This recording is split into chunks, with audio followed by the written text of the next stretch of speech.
trevas e nos transportou para o reino de seu Filho amado. Nele temos a redenção, o perdão dos pecados. Ele é a imagem do Deus invisível, o primogênito de toda a criação. Pois por meio dele foram criadas todas as coisas nos céus e na terra, as visíveis e as invisíveis, sejam tronos, sejam soberanias, quer poderes, quer autoridades. Todas as coisas foram criadas por ele e para ele. Ele é antes de todas as coisas e por meio dele tudo subsiste. Ele é a cabeça do corpo, que é a igreja. É o princípio e o primogênito dentre os mortos, para que em tudo tenha a supremacia. Pois foi do agrado de Deus que nele habitasse toda a plenitude, e por meio dele reconciliasse consigo todas as coisas, tanto as que estão na terra como as que estão nos céus, estabelecendo a paz por meio do seu sangue derramado na cruz. Amém? Glória a Deus. Podem se sentar, meus queridos.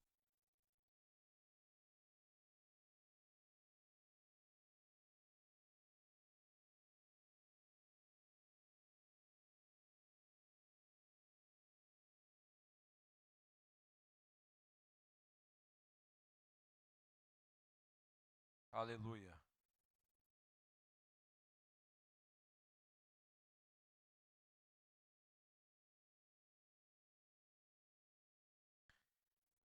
A palavra do Senhor está falando, amados, aqui vários textos diferentes, vários pontos diferentes que são muito profundos, cada um deles. Então nós precisamos que você fique muito atento. E deixa eu explicar algo para os irmãos. Há o Deus Pai, o Filho e o Espírito Santo. Os três são Deus. O Pai, porém, ele é totalmente invisível. Nem no mundo espiritual os anjos podem vê-lo. Ele não tem corpo. Todas as coisas que Deus fez, ele as dotou de corpo, quer físicos ou espirituais, mas elas têm corpo. Então todo ser que foi criado, todo ser vivo que foi criado, possui um corpo. Então o texto está nos dizendo que Deus criou todas as coisas, as visíveis e as invisíveis. Porém nós vemos aqui, em 1 Timóteo capítulo 6, versículo 16, falando a respeito da natureza do Pai, dizendo: o único que é imortal e habita em luz inacessível. Há uma luz no Pai Celestial, no mundo espiritual, mas que é inacessível a qualquer tipo de olho, a quem ninguém viu nem pode ver. A ele seja honra e poder para sempre. Amém. E talvez você diga: pastor, mas e textos como os que a Bíblia diz que viram a Deus? Então nesse texto aqui, está nos dizendo, esse texto que nós lemos em Colossenses, que o que eles viram foi na realidade a imagem de Deus, que é Cristo. É a manifestação de Cristo que se passou por Deus. E ele é Deus. Mas ele é a parte visível de Deus que se pode ver, porque a parte invisível, que é o Pai, é totalmente inacessível a qualquer olho, porque Deus é Espírito. Importa que os que o adorem, o adorem em espírito e em verdade. Todavia, a Bíblia diz, e isso aqui é uma coisa muito bela, interessante e profunda ao mesmo tempo, que todas as coisas foram criadas, idealizadas primeiro, deixa eu dizer assim, pelo Pai Celestial. O plano foi feito na Santíssima Trindade, mas o Pai é aquele que vai encabeçar todo o plano da salvação. Ele encabeça todo o plano da salvação. E a partir, então, ele assume uma liderança nesse plano da salvação. O Pai assume uma liderança nesse plano da salvação, a ponto nós vemos em João 3,16, porque Deus, se referindo ao Pai, amou o mundo de tal maneira que deu o seu Filho unigênito, para que todo aquele que nele crê não pereça, mas tenha a vida eterna. Então o Pai envia o seu Filho. Nós falamos sobre o amor de Jesus vir morrer por nós na cruz, mas ele foi enviado, ele foi um missionário. Ele veio com uma missão de vir, pregar a palavra, nos ensinar os seus princípios, os princípios do reino, e morrer numa cruz para nos redimir dos nossos pecados. E após a subida do Pai de Jesus ao céu, o Espírito Santo é enviado pelo próprio Senhor Jesus, é enviado, ele disse, se eu não for, o Consolador não virá, mas quando eu for, enviá-lo-ei. Quando ele vier, convencerá o mundo do pecado, da justiça e do juízo. Então Jesus envia o Espírito Santo e hoje quem está fazendo a obra de redenção, os milagres e operação de tudo que Deus faz nesta terra se dá na igreja através do Espírito Santo. A igreja é o corpo e o Espírito é o espírito do corpo. E o corpo sem o Espírito está morto. Amém? E Jesus é o executor do plano da salvação. O Pai planeja e o Filho executa o plano da salvação. Em relação ao plano do Pai, nós vemos aqui, nos falando no versículo 12, no versículo 12 de Colossenses capítulo 1, está nos dizendo, dando graças ao Pai, que nos fez idôneos para participar da herança dos filhos na luz. Esse texto está falando sobre os dois. Sobre o Pai e sobre o Filho. E sobre o Pai está dizendo a respeito do seu plano. E qual foi o seu plano? Nos fazer idôneos. Nos fazer dignos. Nós não éramos. Mas fazia parte do seu plano, pegar homens pecadores e fazer deles idôneos e dignos para participar da herança que há no mundo celestial, o qual o homem era totalmente indigno. Mas pelo sangue de Cristo ele nos fez idôneos e dignos para participar. Não é sua propriedade, vem do céu, é graça. E a graça pousou sobre as nossas vidas, ela veio sobre as nossas cabeças, ela está sobre nós. Nós nos tornamos dignos pelo sangue do Cordeiro, que morreu pelos nossos pecados. E nós cantamos uma canção aqui nessa noite, eu nunca saberei o preço dos meus pecados. Realmente nós estamos cantando a respeito da salvação, mas nós não temos a plenitude do preço pago.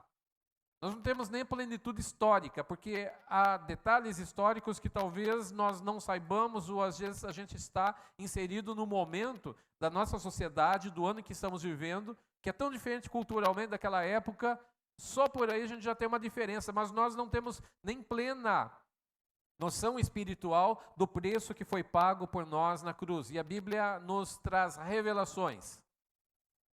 E quando nós lemos esse texto, nós vemos aqui que foi do plano e do agrado do Pai, que Ele nos fizesse idôneos para participar da sua herança, da herança dos santos. Na onde? Na onde? Na luz. Há uma luz que é inacessível aos homens, mas no mundo espiritual, a luz de Deus, ela brilha e ela reflete sobre toda a terra. A Bíblia diz em Isaías capítulo 6, que ali os serafins que estavam voando ao redor do trono começam a clamar, e o que eles clamam? Santo, Santo, Santo é o Senhor dos exércitos, e o que mais? Toda a terra está cheia da sua glória. Os anjos veem a glória de Deus, mas nós não a enxergamos como eles enxergam. Mas a glória de Deus está sobre toda a terra, diz a palavra do Senhor. Nós vemos, amados, que faz parte do plano do Pai Celestial nos tirar das trevas, versículo 13 diz isso, Ele, o Pai Celestial, nos tirou do poder, ou da potestade das trevas, ou do poder das trevas, e nos transportou para o reino do seu Filho amado, do Filho do seu amor, diz a palavra do Senhor. Então, o Pai Celestial, o executor, o planejador, aquele que é o cabeça de todo o plano da salvação, ele planeja e ele nos tira em seu plano, ele já nos tira do mundo das trevas, das potestades desse mundo maligno e nos transporta para o reino do seu Filho amado. Isso é maravilhoso porque Deus age enquanto nós nem imaginamos ou nós não temos a noção do que isso significa. Mas a palavra do Senhor está dizendo, e eu acho muito interessante, porque nesse versículo ele está falando a respeito da potestade das trevas, e agora ele nos transporta para o reino da luz, que é do seu Filho amado. Então, em um lugar onde nós éramos completamente desvalorizados, nós éramos ridicularizados, estávamos presos em nossos delitos e pecados, e caminhávamos segundo o príncipe das potestades do ar, segundo o diabo.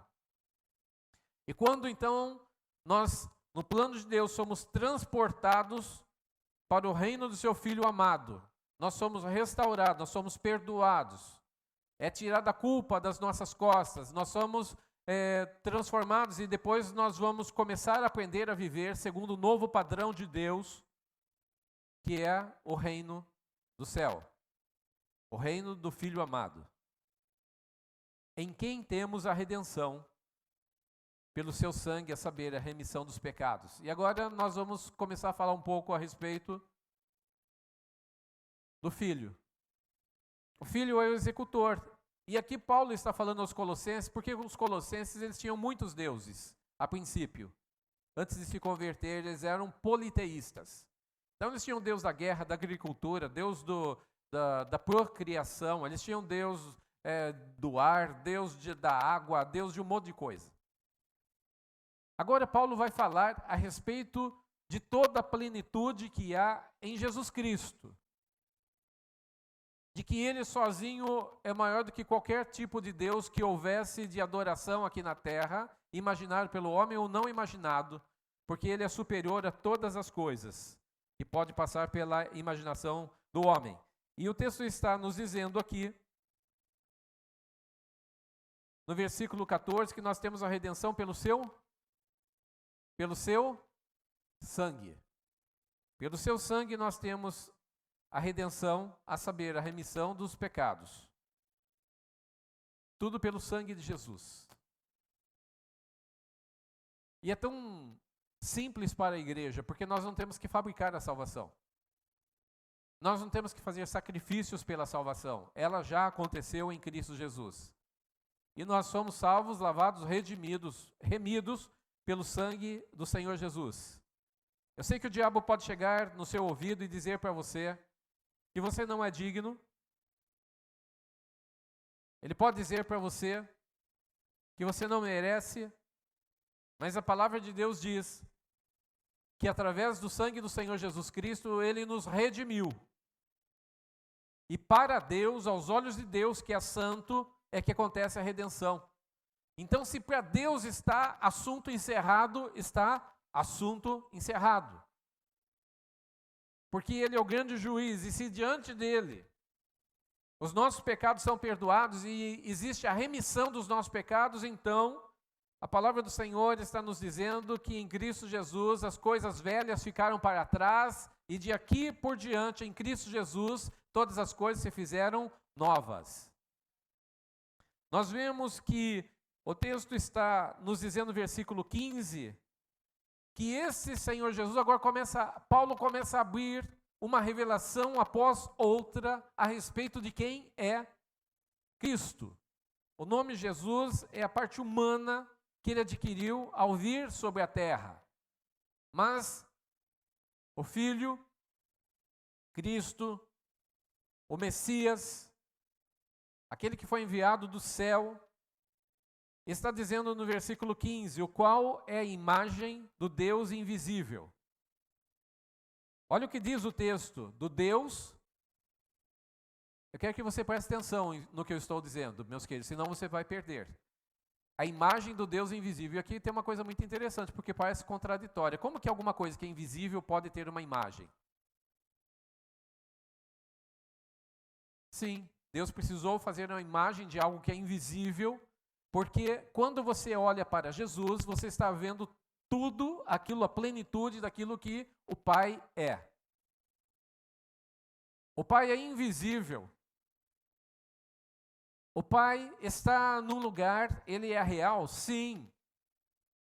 Sim, ele é real, totalmente real. Mas a sua natureza é tão espiritual e tão original que não pode ser vista. Então Jesus, como filho, ele faz a parte de porta-voz do Pai Celestial, aquele que vai falar pelo Pai Celestial, não apenas na voz, mas também na imagem dele, para que as pessoas conheçam. Porque como que você pode conhecer um Deus que é invisível, que tem uma natureza diferente da sua, que tem características que você não sabe, a não ser que seja revelada? O homem não pode, pela sua mente, entender quem Deus é. Ele não tem como capturar essas coisas. Tudo que ele pode fazer é olhar para a natureza e tentar entender quem fez todas as coisas pela grandeza e beleza da natureza.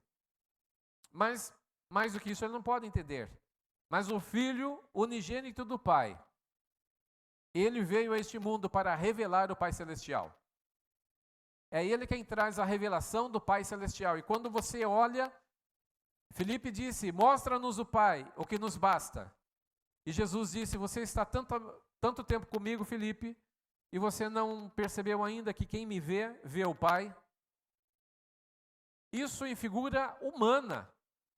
Nós não estamos falando aqui de uma imagem celestial gloriosa, mas nós estamos falando que todo o caráter e a beleza de Deus estava em Cristo Jesus. A plenitude do amor de Deus estava estampada em Cristo. E tudo isso estava em Jesus, o Filho de Deus.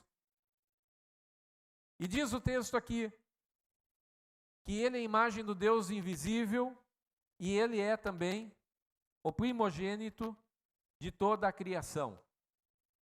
As testemunhas de Jeová dizem, quando batem nas portas das casas das pessoas, tá vendo esse texto que está mostrando que ele foi o primeiro a ser criado por Jeová. Então vamos lá. Precisamos entender algumas coisas muito importantes para nós. Aqui no livro de Êxodo,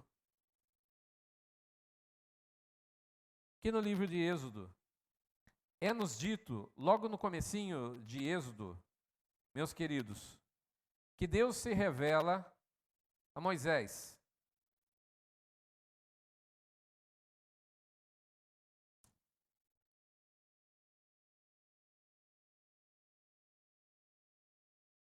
Êxodo capítulo 3. E apacentava Moisés o rebanho de Jetro, seu sogro, o sacerdote de Midian, e levou o rebanho atrás do deserto e veio ao monte de Deus, que é Horebe, ou Sinai.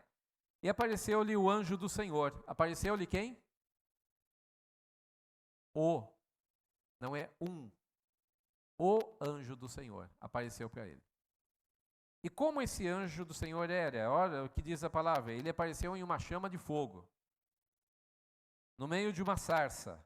E olhou, e eis que a sarça ardia no fogo, e a sarça não se consumia. Plantas pegam fogo no deserto uma vez ou outra, por causa da alta temperatura e a secura do ambiente. Muitas vezes, algumas plantas podem se inflamar no deserto, podem pegar fogo. Só que elas pegam fogo e queimam rapidinho, porque elas estão tão secas que pegam fogo, pum! Vira palitinho rapidinho. Mas essa daqui Moisés viu, e o que chamou a atenção não era que ela estava pegando fogo. É que ela pegava fogo e ele olhava de novo e as folhas continuavam verdes. E ele foi pastoreando as ovelhas e olhava e continua o fogo lá, pegando fogo na árvore, e nada dela se consumir. É isso que chamou a atenção dele.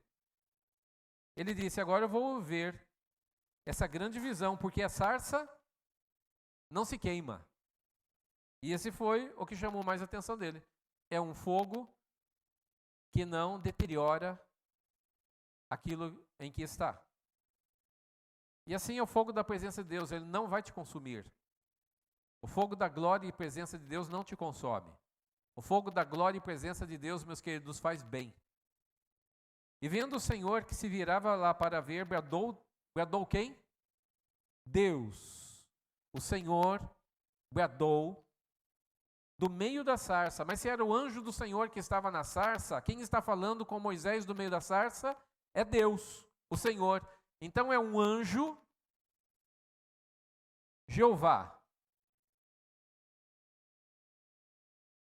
E Moisés disse: eis-me aqui, não te chegues para cá, tira os sapatos, as sandálias dos teus pés, porque o lugar em que estás é a terra santa.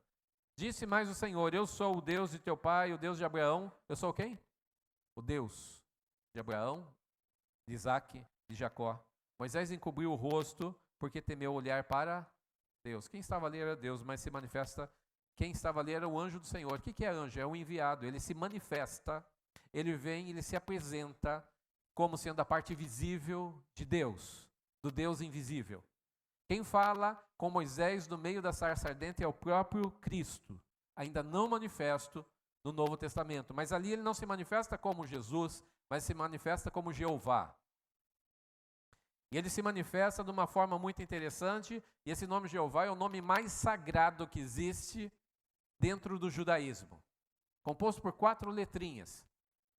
E essas 4 letras, chamado tetragrama sagrado, é que compõe o nome de Jeová no original, meus queridos.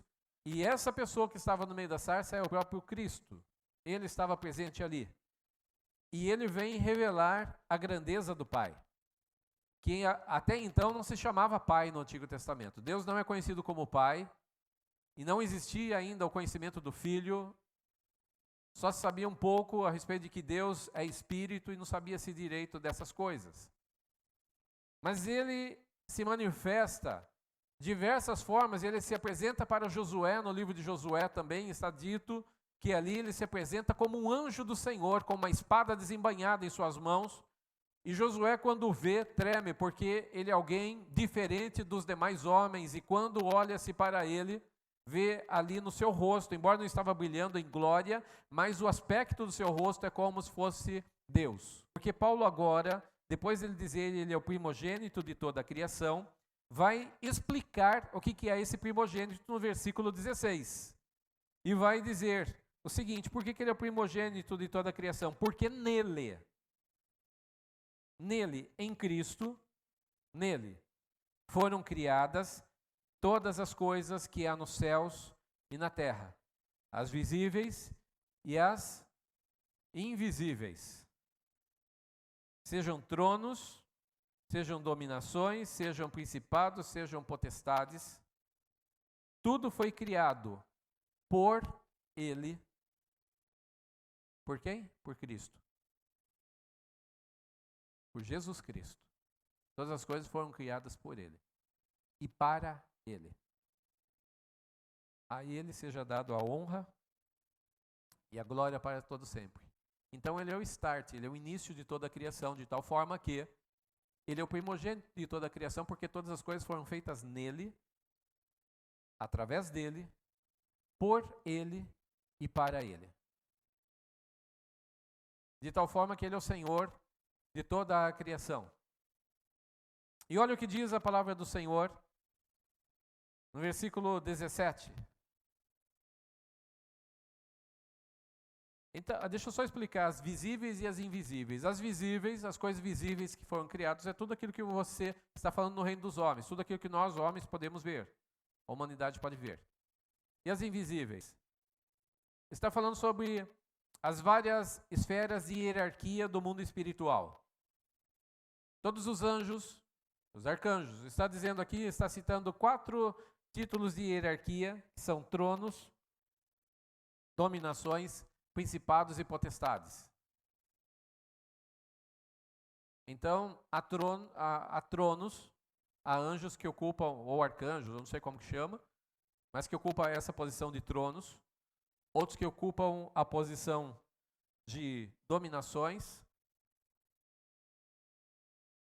há outros que ocupam a posição de principados e outros que ocupam a posição de potestades. No mundo espiritual do diabo, da parte maligna, ele tem também os principados e potestades, que são hierarquias. Ele copia a hierarquia do céu.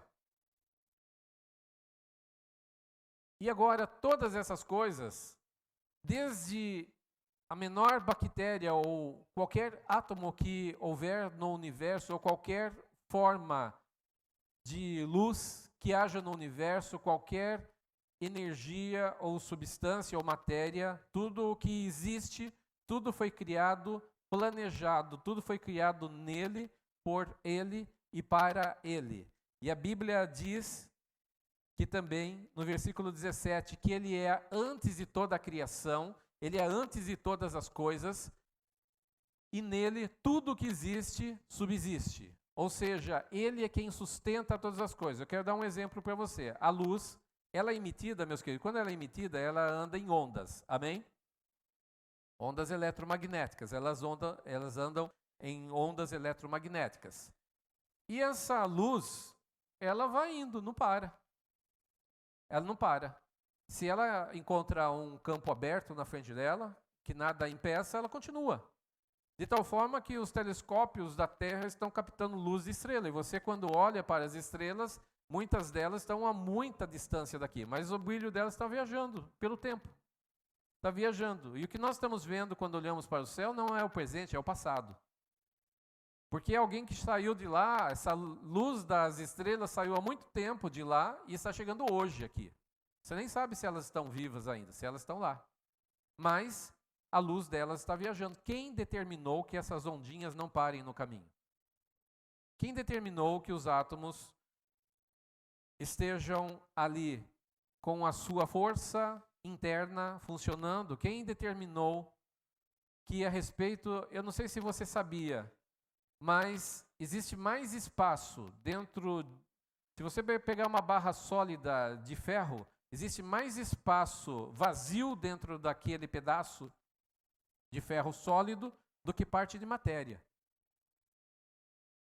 Existe mais espaço vazio no meio do que outras coisas. Quem é que sustenta essas coisas para que elas estejam juntas, embora não estão tocadas uma na outra?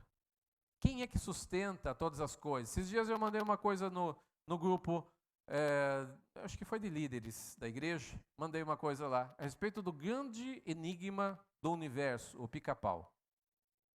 Ele bate tanto a cabeça na árvore e não fica lelé da cuca. E ele bate com o seu bico e eles ficam espantados. Fala, qualquer outro ser que ficasse batendo a cabeça numa árvore, no mínimo seus olhos pulariam para fora, mas com ele nada acontece. Por que não acontece? E aí eles ficam vendo e pesquisando como que é esse negócio. E eu acredito que Deus, de certa forma, ele brinca com a natureza. Ele brinca com a natureza porque ele faz dentro da classe dos animais, ele faz um que foge de todas as regras dos demais. Ele faz as flores, mas no meio das flores ele faz uma que foge das regras. Nós comemos tomate como sendo um legume, mas ele não é legume, ele é uma fruta. Biologicamente falando, é uma fruta. Mas você já comeu tomate na salada de fruta? Eu já tentei. Não desce de jeito nenhum. Não desce. Um dia, quando eu ouvi falar isso, eu falei, pois é, então agora descobri a América. Eu vou picar um tomate e pôr junto com abacaxi, junto com a maçã, tudo. Bom, irmão, não dá para comer. Mas se ele é uma fruta, por que não dá para comer na salada de fruta? Ele se comporta como um legume. E aí você come o abacaxi. E o abacaxi, não sei se você sabe, não é uma fruta, é uma flor. Mas ele se comporta como uma fruta. E você come o morango como sendo uma fruta, mas ele está na qualidade de flor. Mas se você coloca o morango junto com as flores, não vai combinar. Ele é uma flor, mas ele se comporta como uma fruta. E por que Deus faz essas coisas? E ele faz assim com os animais, ele faz assim com as coisas. Porque Deus é um Deus que gosta, muitas vezes, de ser criativo nas coisas que ele faz. E ele faz algumas coisas, irmão, de um padrão único, mas algumas coisas ele faz fugir completamente da regra, porque ele é o Senhor. Ele é o Senhor de todas as coisas. E ele levanta a sua batuta como um maestro, e de repente todos os ipês que nós temos no Brasil começam a florescer, todos que são ipês rosas começam tudo a florescer junto, cada um na sua região. Quem determinou em que dia do mês cada um deles deve florescer? Por que os ipês amarelos não florescem junto na mesma época dos ipês rosas? Quem é que controla? Que a cigarra, quando ela canta e quando ela cai, ali se infiltra no chão, ela fica 18 anos exatamente embaixo da terra, aguardando sua maioridade para sair. Quem é que determina essas coisas? Quem é que faz todas essas coisas? Eu vou parar de falar um pouco nisso porque, amados, o tempo corre. Mas a questão é que o texto diz que ele é antes de todas as coisas. Antes do tempo existir, ele já era. Então, eu sempre tive um entendimento, e hoje eu vejo pela palavra de Deus que o meu entendimento estava errado. Eternidade. O que é eternidade? A eternidade é aquilo que sempre foi no passado e tal. Eternidade, na realidade, no termo bíblico, é alguma coisa que está fora do tempo. Não alguma coisa que sempre existiu. Está fora do tempo. Deus cria o tempo, e quando Ele cria o tempo, Ele cria todos os seres. Então os anjos foram criados num dia da criação. Todas as dominações foram criadas num dia da criação. Deus vai criando cada um dos seres e das coisas que Ele vai criando em um dia da criação. São 6 dias de criação e no 7º Ele descansa, diz a palavra do Senhor. Mas é muito interessante, porque Ele em si existe fora da matéria, Ele existe fora do tempo, e Ele sozinho é independente, e Ele tem nele a eternidade. E é muito interessante porque nós vemos aqui no texto que nós lemos, que eu citei agora de pouco, foi...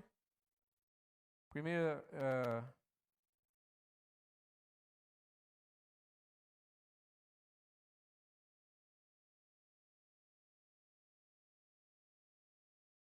1 Timóteo capítulo 6. Está dizendo...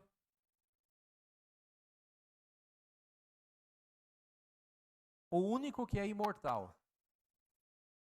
O que é imortal na nossa língua? O que é imortal na nossa língua? Que não morre. Então você acha que o anjo morre? Não. Os demônios morrem? Não morrem.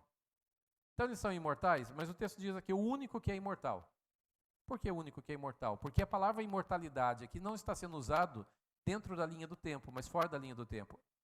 Ele quer tudo pare de existir de um segundo para o outro, e todas as coisas se desfaçam, ele continua sendo o mesmo.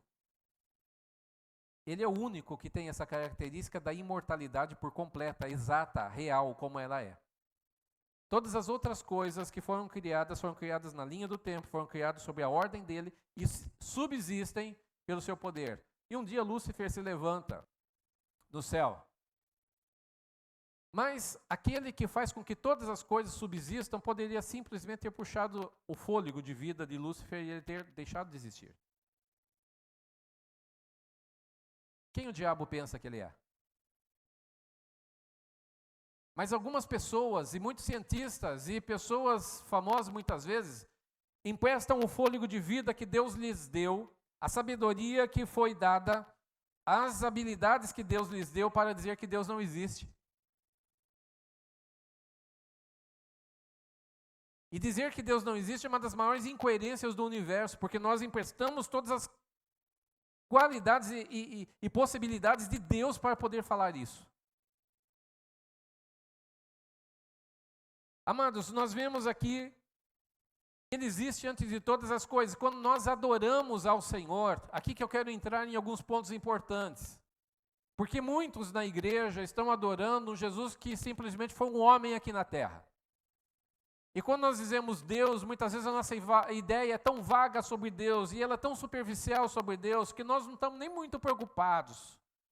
Porque não sabendo exatamente quem Ele é, mesmo a palavra do Senhor nos revelando, nós temos que procurar crescer cada dia em conhecê-lo.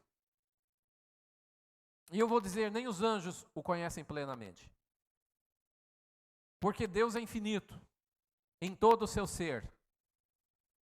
Deus é infinito em sua sabedoria. Deus é infinito De tal forma, meus queridos, que ele não cabe no universo que ele criou.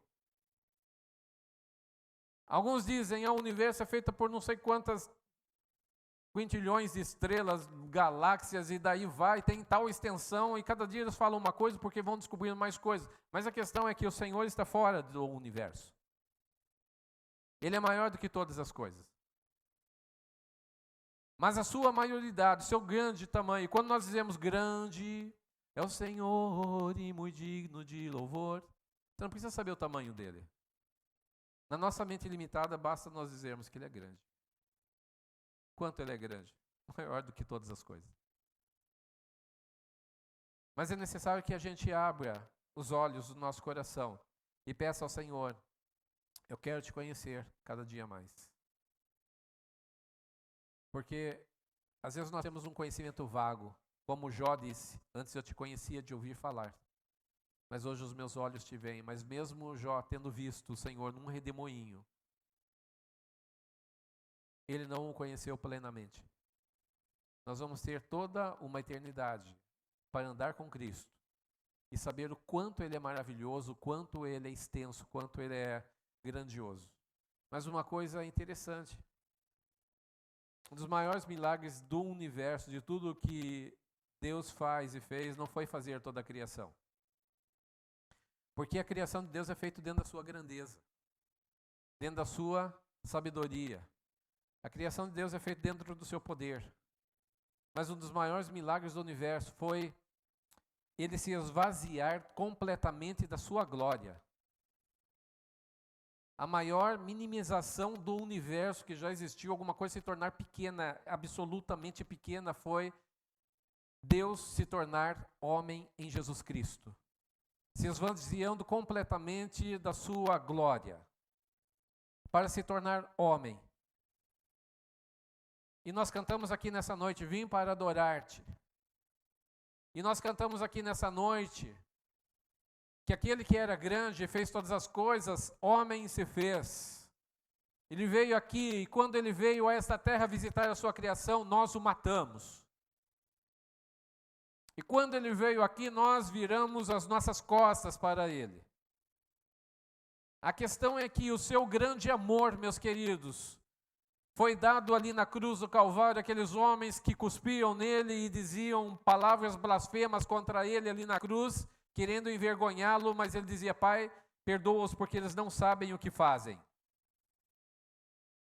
O grande amor de Deus está todo apontado para Jesus Cristo, de tal forma que a palavra diz que Ele nos transportou das trevas para o reino do Filho do seu amor, de tal forma que o amor de Deus, a sua plenitude está toda em Cristo Jesus. E se alguém rejeita Cristo, está rejeitando o amor de Deus. Se alguém rejeita Cristo, está rejeitando o favor de Deus. Porque tudo o que Deus tinha para oferecer à humanidade está contido em Cristo Jesus, foi colocado em Cristo Jesus, e quando nós o recebemos, nós recebemos tudo da parte de Deus. E quando nós o rejeitamos, nós rejeitamos tudo da parte de Deus e não queremos nada de Deus. De tal forma que é impossível que alguém diga que quer Deus em sua vida, que ama a Deus, mas rejeita o seu Filho, Jesus Cristo. Porque todo o amor de Deus está apontado, focado em Cristo Jesus. De tal forma que não há outra forma do homem conhecer o Pai Celestial, chegar ao Pai Celestial se não for por Jesus. Eu sou o caminho, a verdade e a vida, ninguém vem ao Pai a não ser por mim, diz a palavra do Senhor. E o terceiro aspecto que eu quero citar aqui, é agora toda a plenitude foi do agrado do Pai, no versículo 19, que toda a plenitude nele habitasse. E que toda a plenitude? Primeiro, está dizendo toda a plenitude, porque nele foram criadas todas as coisas, ele fez todas as coisas, e todas as coisas que existem por causa do poder dele. Porque é ele quem faz com que elas continuem existindo. Deus não é só o Criador, mas é o mantenedor de todo o universo. Mas diz a palavra do Senhor aqui, que a plenitude, além da questão da criação, está dizendo que, no versículo 17, ele é antes de todas as coisas, ele habita na eternidade, ele é imortal, habita na eternidade. Versículo 18, a plenitude também está nele porque ele é o cabeça da igreja, do corpo da igreja. Nós somos corpo de Cristo, quando nós estamos abraçando a Jesus pela fé, nós somos inseridos no corpo de Cristo, mas ele é o cabeça. Não há outra pessoa maior do que Ele. Nós recebemos ordens dEle. Tudo vem dEle, o comando vem dEle, a providência vem dEle. De tal forma que se você está aqui nessa noite, você não sabe o que você vai comer amanhã, o que você vai poder ter. Na realidade, quem tem Jesus tem todas as coisas, a plenitude está nele. E quando nós pedimos as coisas para o Pai Celestial, Ele diz: pedi, dar-se-vos-á, buscar, encontrareis, batei, abrir-se-vos-á. Por quê? Porque nele está o poder, nele está a provisão. Ele é o Jeová Jireh, aquele que tem a provisão para todas as nossas coisas. E quando a palavra diz que Ele é Jeová, quer dizer, Ele é o que é. Ele é o que é. É isso que diz a palavra, eu sou o que sou. E é essa a tradução de Jeová. Embora no hebraico esteja mais se referindo, eu serei o que serei, mas ela significa também no presente, eu sou o que sou. Isso é maravilhoso, porque o que nós podemos falar que Deus é? E Ele diz, eu sou o que eu sou. Nada exprime melhor quem Ele é, do que Ele dizer, eu sou exatamente o que eu sou. Nós procuramos palavras da nossa linguagem para exprimir quem Ele é. Mas Ele é exatamente aquilo que Ele é. Nada exprime melhor quem Ele é na sua realidade. E a palavra do Senhor nos diz aqui que tudo subsiste por Ele, tudo continua existindo por Ele. Se você acorda a cada manhã, você está existindo por causa dEle. Até os ateus, até os satanistas, levantam a cada manhã por causa do fôlego dEle, porque Ele faz com que todas as coisas continuem existindo. Cada raio de sol, cada vez que o sol passa sobre a sua cabeça, é por causa dele. Ele subsiste e faz com que todas as coisas continuem sendo o que elas são. Será que o Senhor não vai cuidar de vós, homens de pouca fé? Diz a palavra do Senhor. Será que Deus não cuida de você? Olhai para as aves dos céus, elas não plantam, elas não colhem, todavia o vosso Pai Celestial as alimenta, diz a palavra de Deus. Será que Deus não vai cuidar de você? Olhai para os lírios do campo, que eles se vestem maravilhosamente bem, de uma forma que nem Salomão em toda a sua glória se vestiu como um deles, mas eles existem hoje, amanhã não existem mais. Será que o Pai Celestial não vai cuidar de vocês? Mas Deus em seu infinito amor ainda derrama do seu Espírito sobre a sua igreja. Ele derrama de tudo aquilo que Ele é. Ele coloca toda a sua essência através do seu Espírito dentro de nós. Aleluia, nós nos movemos nele, por causa dele, para ele, quando nós estamos cantando e louvando o seu nome, meus queridos, nós não podemos ficar com as nossas mãos abaixadas. Será que ele não merece a melhor honra, glória? Aleluia, toda oferta de louvor, de honra, de glória seja dado a ele. Ele está acima da sua expectativa, ele está acima daquilo que você entende como salvação. Ele é maior do que tudo que você pode pensar ou planejar. Nós devemos pensar e buscar a sua presença a cada dia, porque Ele nos proporcionou isso pelo seu Espírito. Jesus abriu o caminho para que nós tivéssemos acesso a esse Pai Celestial antes invisível, antes incompreensível, mas agora nós podemos compreendê-lo, saber quem Ele é, receber da mente de Cristo através do seu Espírito Santo. E Ele é o cabeça da igreja, Ele que dá todo o conhecimento para a igreja. Versículo 18 ainda diz mais a respeito dele. Ele inicia um novo período, uma nova humanidade. Ele dá um restart na humanidade. A humanidade estava perdida em seus delitos e pecados e toda ela estava condenada ao inferno. Todavia Deus faz um novo homem na cruz do Calvário. Ele faz uma nova criação na cruz do Calvário. E Ele, ao morrer pelos nossos pecados e ao ressuscitar ao terceiro dia, Ele passa a ser o primogênito dos ressuscitados dentre os mortos. De tal forma que agora Ele vive na imortalidade, semelhante aos homens. Mas o interessante de tudo isso, preste bem atenção no que eu vou falar, porque isso é maravilhoso também. Amados, quando Jesus incorpora em si a natureza humana, nunca mais se desprende dela.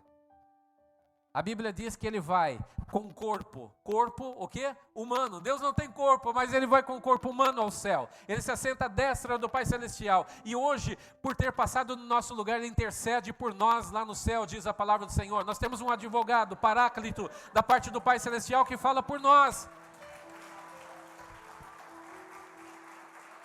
Aleluia.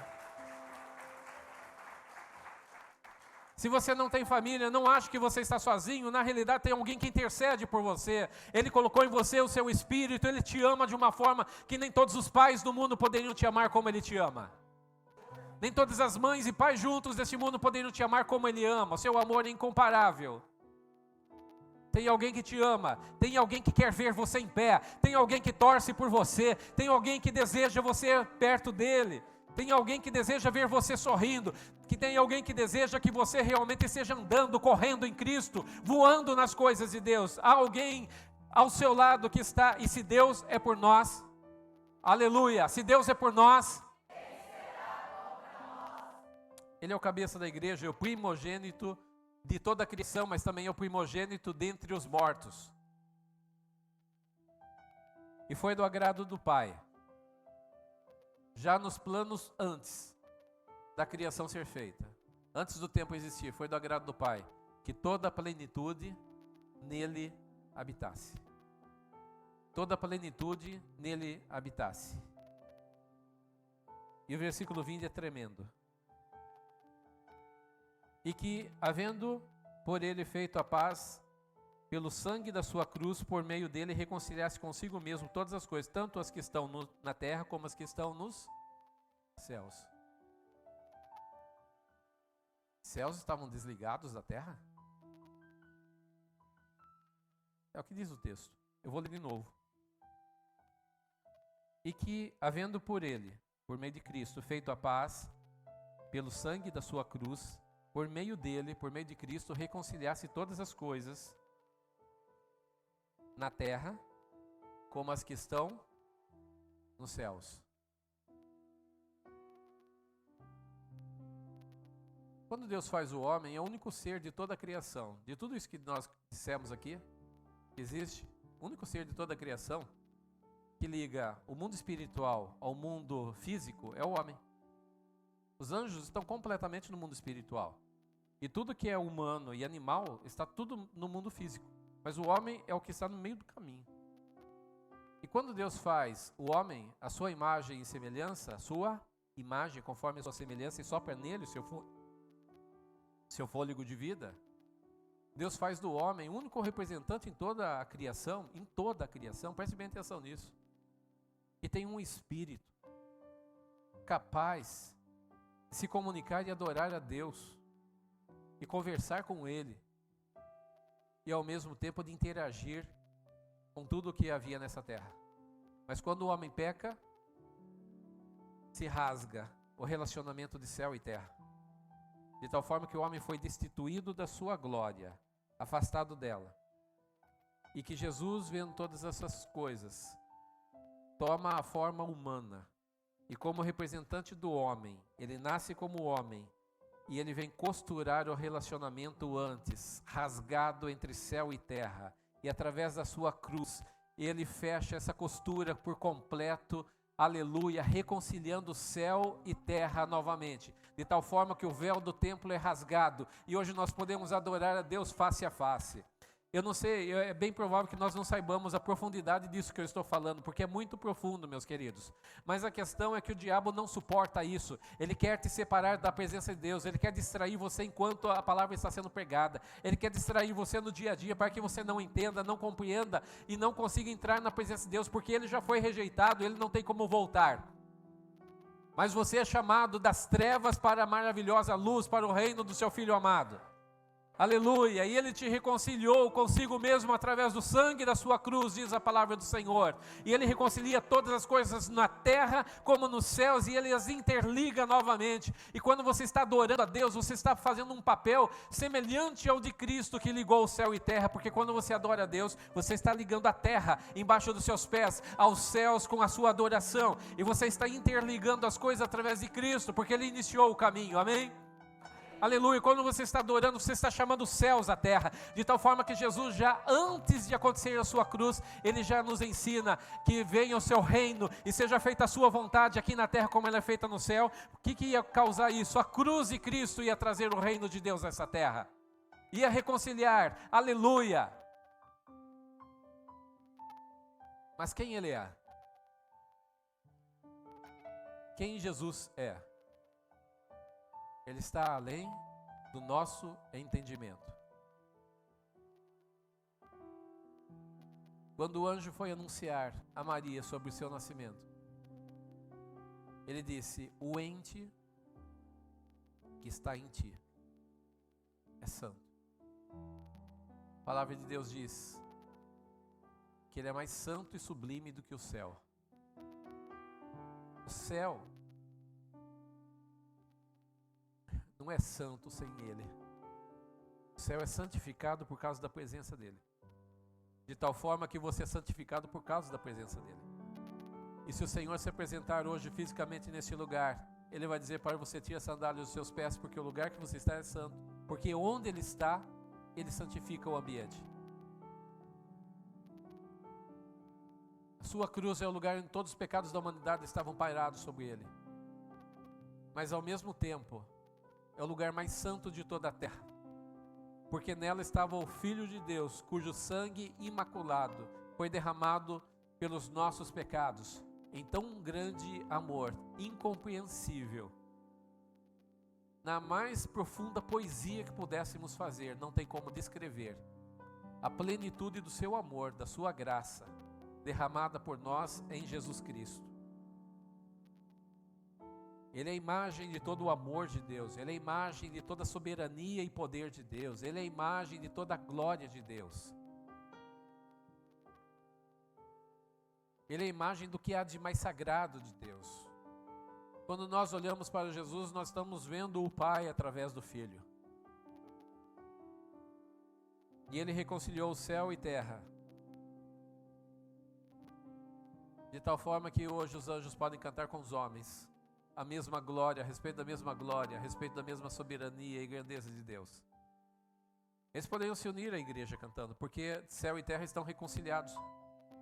Estão reconciliados sob a sua cruz. Eu quero te convidar a ficar em pé.